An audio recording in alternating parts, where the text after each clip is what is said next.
Diga para quem está do teu lado, a palavra de Deus. A palavra de Deus Vai prosperar no teu coração. prosperar no teu coração. Ainda extasiado pelo final de semana, e aí quero usar a palavra ruminando, e esse ruminar tem dois significados. Tem o sentido biológico, que é endereçado aos animais, que é o regurgitar aquilo que comeu e ficar mastigando. O boi faz isso. Mas tem o sentido da psicologia, que é o ruminar no sentido de pensar, de refletir, de matutar. Daí é o ponto de remoer, está remoendo, não passo, ruminando tudo que ouvi.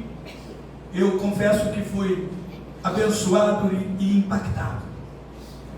E eu tentei fugir daquilo que Deus colocou no meu coração para ministrar, mas ontem não teve jeito. Ontem, diante do debate na consagração, uma vez por mês tem consagração nessa casa, de 8 às 9h30 ou às 10, e você é convidado a estar aqui, amém? Ontem, diante do diálogo, Jalci acendeu a fagulha e pegou fogo. Então, falei, não tem para onde correr, é isso mesmo que eu preciso pregar. Então vamos lá, Mateus 26, do 20 ao 25. O tema do congresso foi na mesa, e a tônica de sábado foi convite. Há um convite: vinde, comprai e comei. A tônica de domingo manhã foi cura. Na mesa existe cura. E a tônica da noite foi, com a Magda, foi comunhão. Na mesa cura, na mesa convite, na mesa comunhão, na mesa a alegria. Eu acho que não existe nada melhor, mas eu quero extrair algo mais ainda na mesa. ACF, perfeito. Juntos, 1, 2, 3, 5 versículos, 20 ao 25, a igreja. E chegada a tarde, assentou-se à mesa com os 12. E comendo ele disse: em verdade vos digo, que um de vós me há de trair. E eles, entristecendo-se muito, começaram cada um a dizer: porventura sou eu, Senhor. E ele respondendo disse: o que põe comigo a mão no prato, esse me há de trair. Em verdade, o Filho do Homem vai, como acerca dele está escrito. Mas ai daquele homem, por quem o Filho do Homem é traído. Bom seria para esse homem, se não houvera nascido. E respondendo Judas, o que o traía, disse: porventura sou eu, Rabi. Ele disse: tu disseste. Você consegue imaginar, visualizar a cena? Sabe a descontração na mesa? É tardezinha, eles estão jantando, todo mundo conversando, falando do dia, um reclamando que não vai, eu não como isso. Sabe aquela descontração? Você consegue se imaginar na ceia, entre a família, um brincando, um zoando o outro, todo mundo sentado, e de repente Jesus solta uma dessa: um de vós vai me trair. Em outras palavras, há um traidor na mesa. Imagina o clima. Parece que Jesus puxou o pino da granada, soltou. Todo mundo descontraído, todo mundo alegre, todo mundo ansioso pela comida, todo mundo com fome. E de repente Jesus do nada: um de vocês vai me trair. Imagina o silêncio mórbido. Imagina o climão que ficou. Eu consegui visualizar essa cena. E de repente, automaticamente, eles começam a se questionar e a perguntar a Jesus: mestre, porventura sou eu? Mestre, porventura sou eu? Mestre, quem é? Primeiro que, quando a gente escuta a palavra traição, é uma palavra que não soa, pelo menos para mim, não soa bem. Algumas palavras, sabe, quando você escuta a palavra traição, já te faz mal só em ouvir. Traição. uma palavra pesada. E eles começam a se questionar.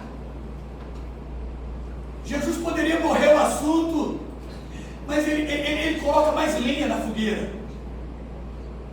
Jesus não vai botar pano quente. Ele vai dizer assim: o que põe comigo a mão no prato, esse me há de trair. Aí ficou mais apertado. Porque quando ele diz, aquele que coloca a mão no prato comigo, denota intimidade. Não existe traição sem aproximação, não existe traição sem comunhão, não existe traição sem relacionamento. Não existe traição se não há confiança. Não existe traição se não tem vida de comunhão, se não se relaciona, se não há proximidade. Jesus está dizendo: quem vai me trair é íntimo. Quem vai me trair, coloca a mão no prato comigo, come comigo na mesa. Então, eu entendo que na mesa há alegria, na mesa há descontração, na mesa há saciedade, sim, na mesa há comunhão, mas porventura pode ser que na mesa também haja traição, porque na mesa de Jesus houve traição. E aí,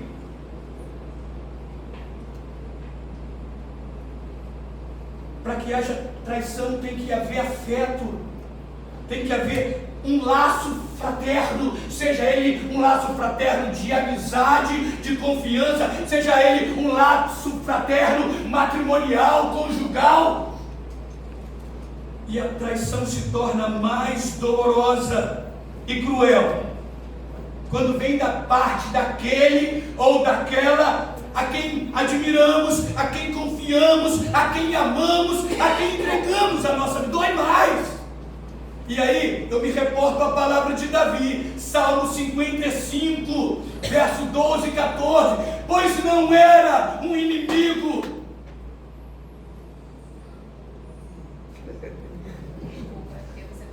Lê para mim, quem me ofende não era o inimigo, porque se fosse, eu ainda poderia aguentar, e poderia até fugir dele se eu não aguentasse, suportasse. Continua. Quem está me traindo é você, meu companheiro, meu amigo do peito. Costumávamos andar juntos, conversando alegremente, enquanto íamos ao templo de Deus com o seu povo. Alguns comentaristas colocam esse texto que Davi está atribuindo a ninguém menos do que o seu próprio filho Salomão. Absalão. Ai meu Deus, vai arrumando problema para Salomão. Alguns acreditam que esse texto é profético, referindo-se a Jesus. E aí, a dor é maior. A dor é maior. Bem, o texto continua dizendo, em verdade, Jesus quando fala em verdade, ele está intensificando isso. Mas deixa eu falar uma coisa que é importante que eu não falei. O texto diz que quando Jesus solta a pérola, existe um traidor aqui, alguém vai me trair. O texto diz que eles se entristeceram muito. E aí eu penso nesse advérbio de intensidade, porque o autor poderia escrever, ficaram tristes, se entristeceram, mas o texto diz se entristeceram muito. Imagina. E aí Jesus fala, é quem é íntimo, é quem é amigo, é quem confiamos, é quem está na mesa. E aí ele continua, é verdade. Em verdade vos digo que o Filho do Homem, ele vai como acerca dele está escrito. Mas ai daquele homem por quem o Filho do Homem é traído. E aí, a gente pode pensar um pouquinho sobre o traidor, e nós sabemos que é Judas Iscariotes, e alguém pode ser muito otimista, mas ele era um sicário por causa do nome, ele era o homem da adaga, ele fazia parte de um grupo extremista de judeus que se motinavam contra Roma, esperava ver o Redentor suplantando os inimigos, destronando a Roma. A gente poderia pensar assim: era uma ideologia, era uma crença. Por que será? Porque a gente ontem confabulou sobre isso. Mas a despeito de qualquer argumentação, de elucubração, a despeito de qualquer comentário, primeiramente eu preciso ficar com o texto sagrado. Eu preciso ficar com o texto sagrado antes de uma conjectura, antes ou para uma exegese acurada, uma interpretação, uma hermenêutica curada. Eu preciso, sabe o que? Ficar com o texto, porque quem me dá base para o texto, quem me dá base para a interpretação, é o texto. E sabe o que o texto diz? Mateus 26, 14 a 16. Antes do acontecimento da mesa, antes da granada explodir, olha o que o texto diz. Raquel, por favor, leia em voz alta. Então Judas Iscariotes, um dos 12 discípulos, foi aos sacerdotes principais e perguntou: quanto vocês me pagarão se eu entregar Jesus? E eles lhe deram 30 moedas de prata. É o texto que está dizendo. Vai, continua. Daquela hora em diante, Judas procurava uma oportunidade para entregar Jesus a eles. O texto está dizendo: não foram os sacerdotes, os fariseus, os escribas, não foram eles que vamos num elo mais fraco da corrente. Vamos procurar alguém que está atribulado, que não acredita, alguém de uma ideologia. Vamos buscar alguém fraco no grupo para que a gente possa subornar, para que a gente possa influenciar, para que a gente possa convencer e comprar. Não, o texto não me diz isso. E na Nova Versão Bíblica Viva diz que Judas foi até eles e perguntou: quanto vocês me pagam para eu entregar? Jesus estava incomodando, Jesus estava causando, Jesus se tornou uma ameaça ao sistema. Quanto vocês me pagam para me entregar? E eles ofereceram 30 moedas de prata. E deixa eu te dizer uma coisa: não foi aquele negócio assim, quando a gente contrata um pedreiro, alguma coisa, 50%, quando terminar a obra, eu te pago, eu complemento. Não! Foi à vista, foi na hora. Toma aqui. Não foi para depois, quando você entregar ele, nós te pagamos. Não! Judas já saiu com a sacola de moeda no bolso. Foi à vista. E aí, eu fico pensando, ele vendeu Jesus por dinheiro. O interesse de Judas era grana.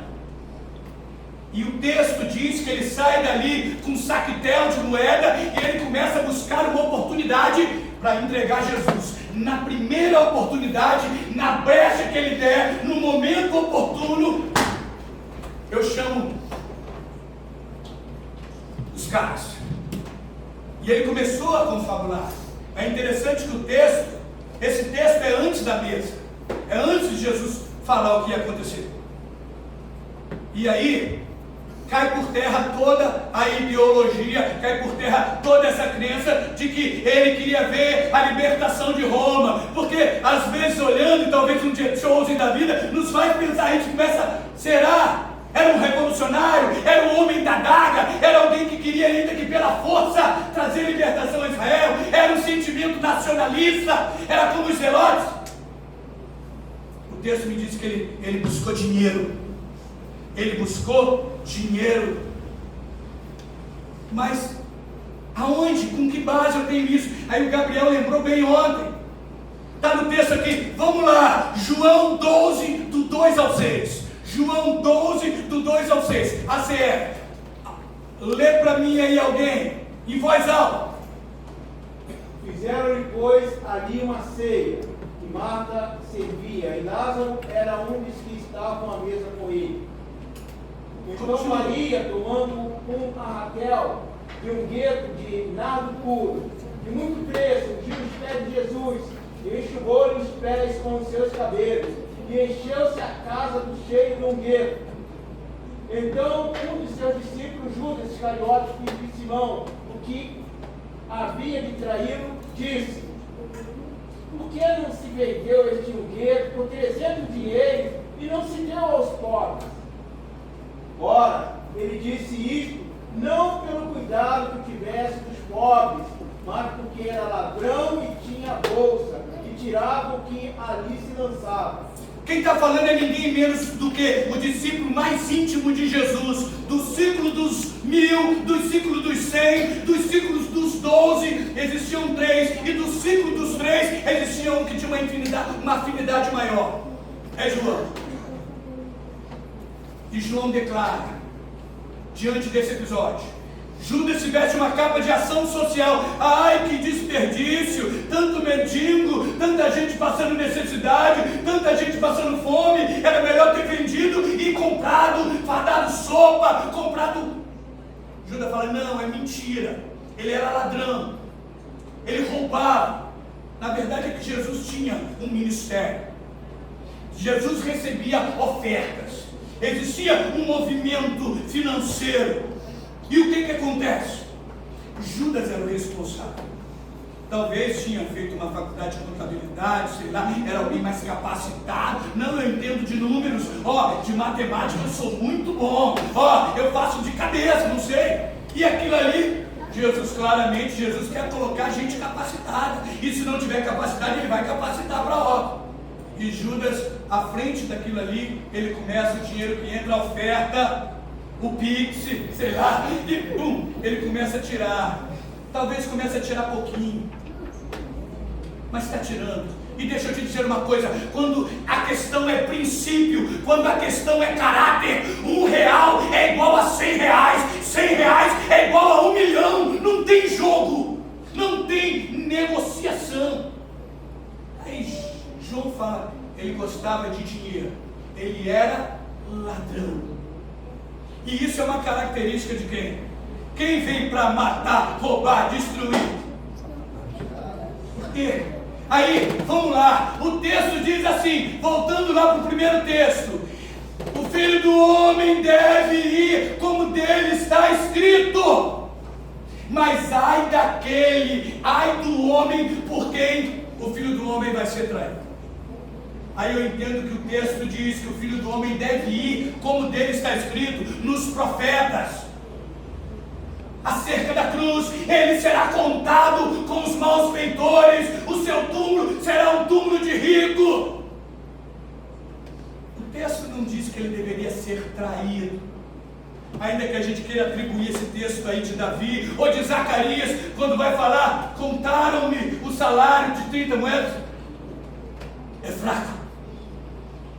Ele deveria ir à cruz, ser pendurado, contado com os malfeitores entre os ladrões, sepultado num túmulo, 0 quilômetro. Mas o texto não diz que deveria ser traído. Aí a gente pode dizer assim, por que Judas? Poderia ser qualquer um, poderia ser qualquer discípulo. E quem disse que tinha que ser qualquer discípulo ou um discípulo? Poderia ser qualquer um. Não precisava ser necessariamente um discípulo. Aí a gente pensa, quando Jesus ora e fala, Pedro, Satanás pediu a tua alma para se andar como trigo, mas eu roguei por ti, para que a tua fé não desfaleça, para que você não demore, para que você, quando se converter, tu confirma, tu ajuda teus irmãos. Talvez pelo jeito afoito, sanguíneo, colérico, de meter a mão na espada, de não filtrar o que falava. Mas aonde recai, não necessariamente está ser Judas. Mas o que eu entendo é que Judas dava legalidade. Judas, ele dava brecha. Judas, ele deu margem para que o diabo se andasse na vida dele e entrasse. Sabe o que diz Paulo a Timóteo, seu filho? 1 Timóteo 6,10 diz assim: porque o amor ao dinheiro é a raiz de todos os males, e nessa cobiça alguns se desviaram da fé e se transpassaram a si mesmo com muitas dores. Irmãos, não que o dinheiro é ruim, não. Dinheiro é bom, a gente paga a conta, a gente se alimenta, a gente se veste, a gente investe na educação dos nossos filhos, a gente cuida de saúde. Fato. O problema é o amor, o amor ao dinheiro. Porque gente por amor e cobiça ao dinheiro se vende. Gente por amor ao dinheiro se mata. Gente se corrompe, gente se vende. Quantos estão se vendendo aí?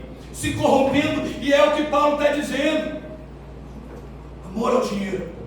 Gente que quer riqueza. Riqueza essa que não vai levar. Riqueza essa que a traça e o ferrugem destrói. Riqueza essa que da noite para o dia o governo confisca. E aí veio no meu coração algo muito interessante. Paulo diz em 1 Coríntios 8,4: sabemos que o ídolo não é nada no mundo e que não há outro Deus senão o nosso Deus. A único Deus. Eu estava pensando isso com a Raquel ontem. Aí quando a gente fala lá do duelo de Moisés e das 10 pragas, a gente atribui cada praga a um Deus. Mas Paulo é muito claro em dizer que não existe outro Deus além do nosso Deus. Há um único Deus, a glória é dele, ele é o Criador, Jesus é o seu Filho, e não há. O que existe são ídolos, construções humanas, imagens que não falam, que não ouvem, que não vê. Mas deixa eu me aprofundar. Existem anjos caídos, existem entidades que se revelam e se manifestam para os homens dizendo que são deuses, e enganam. Mas aí, pensando em alguém, eu vi uma vez, uma época, eu não lembro quando, uma fala de alguém que o Jalci gosta muito, Hernande Dias Lopes. Ele diz que não existe deuses, mas Jesus coloca no mesmo patamar o dinheiro. Sabe? Jesus coloca o dinheiro num patamar de Deus. Quando ele diz assim, ninguém pode servir a dois senhores, porque há de odiar um e amar o outro, ou se dedicar a um e desprezar o outro. Não podeis servir a Deus e a Mamon. E Mamon é uma palavra de origem aramaica que significa dinheiro, riqueza e cobiça. Tem gente que o Deus dele é o dinheiro, porque o dinheiro gera poder, gera domínio. E o próprio Jesus diz: não podeis servir a Deus. Jesus está colocando o dinheiro como um Deus. Quem é o teu Deus?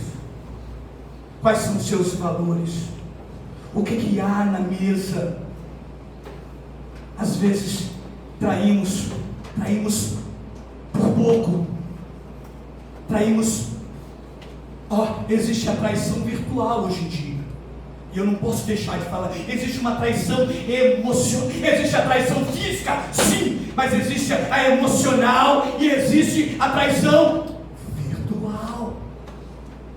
Onde eu posso estar incorrendo em trair ao Senhor. Primeiro eu preciso entender, eu estou na mesa com Ele.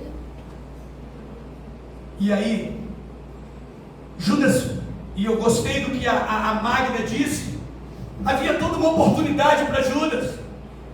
Até o último momento ele podia se arrepender, até o último momento ele podia, mudar.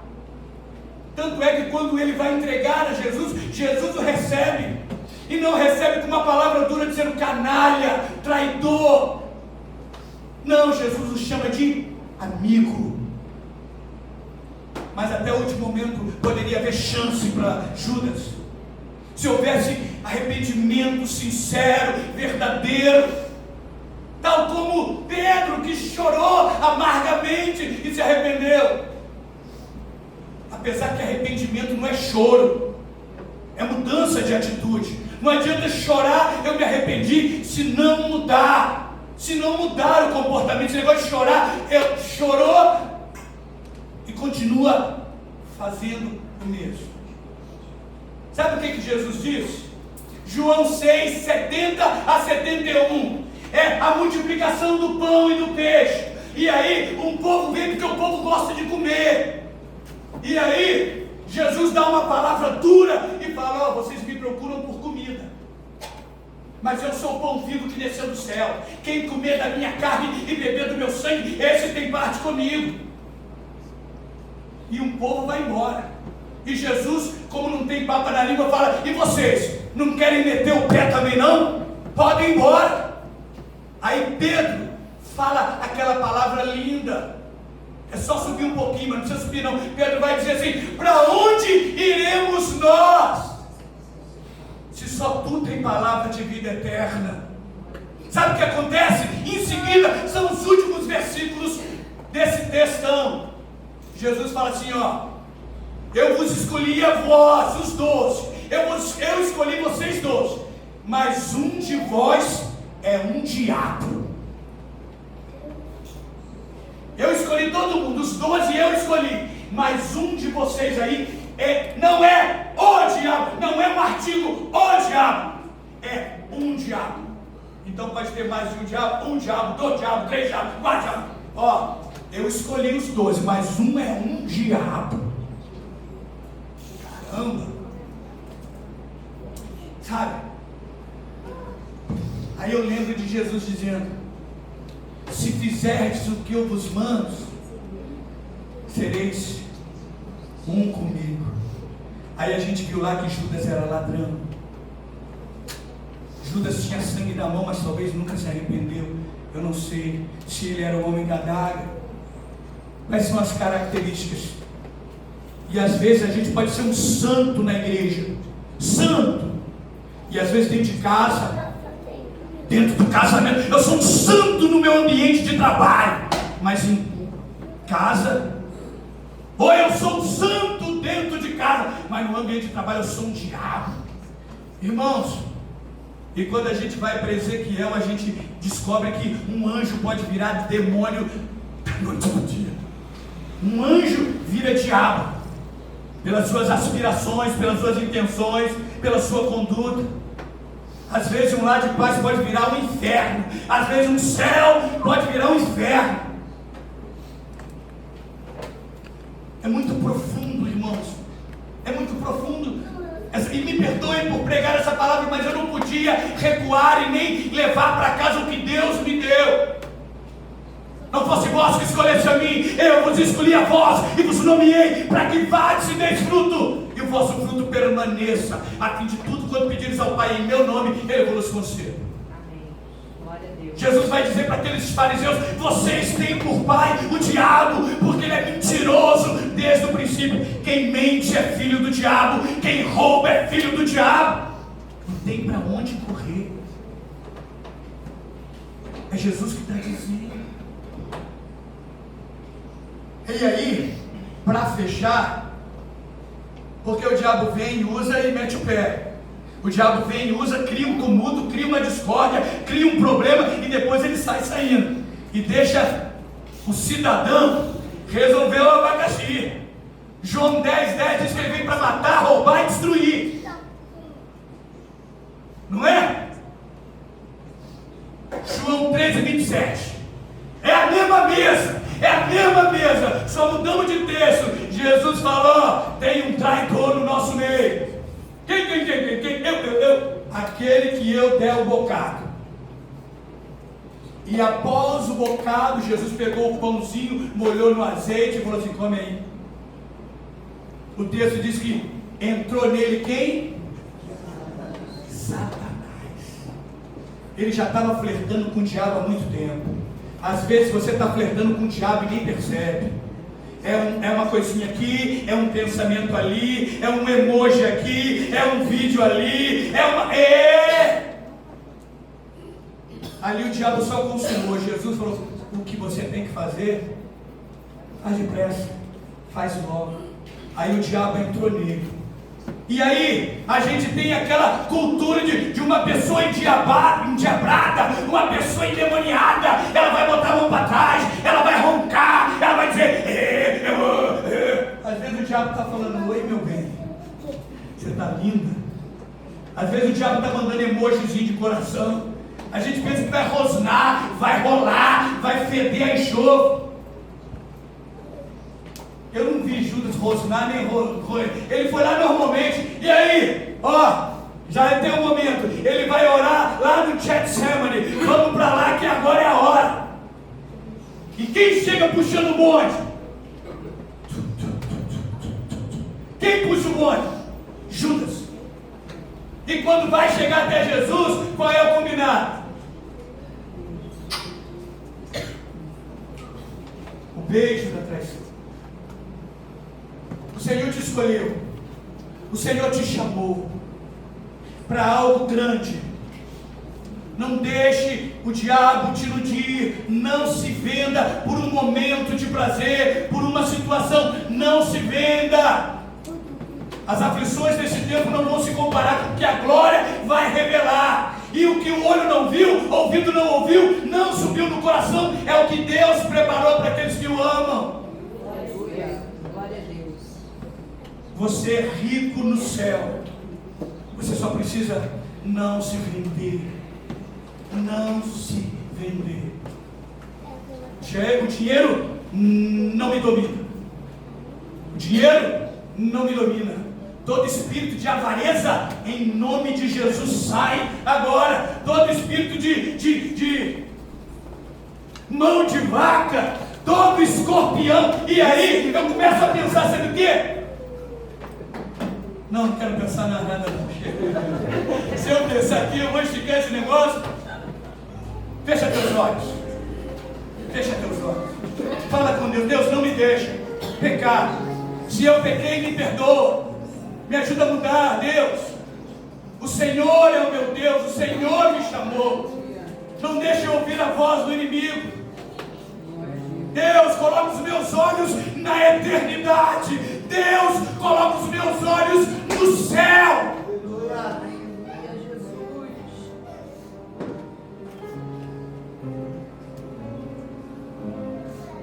Senhor, nós estamos diante da tua mesa. Mesa onde há comunhão, onde recordamos o teu sacrifício vicário, a dor, a morte, o desprezo, a solidão, a fome, a sede. Nós estamos aqui porque o Senhor nos conquistou na cruz do Calvário e nos arrendou com laços de amor. Nos ajuda a viver uma vida que glorifique o teu nome. Não deixa, Deus, nadar e morrer na praia. Tu és o melhor mestre, tu és o melhor professor, a tua igreja é a melhor, as tuas palavras são as melhores. Agrava os nossos ouvidos para tudo aquilo que vem do mundo nos seduzir.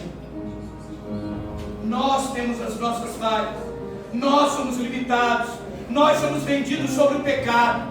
Mas o teu sangue nos purifica de todo pecado, e todo pecado é subjugado na tua palavra.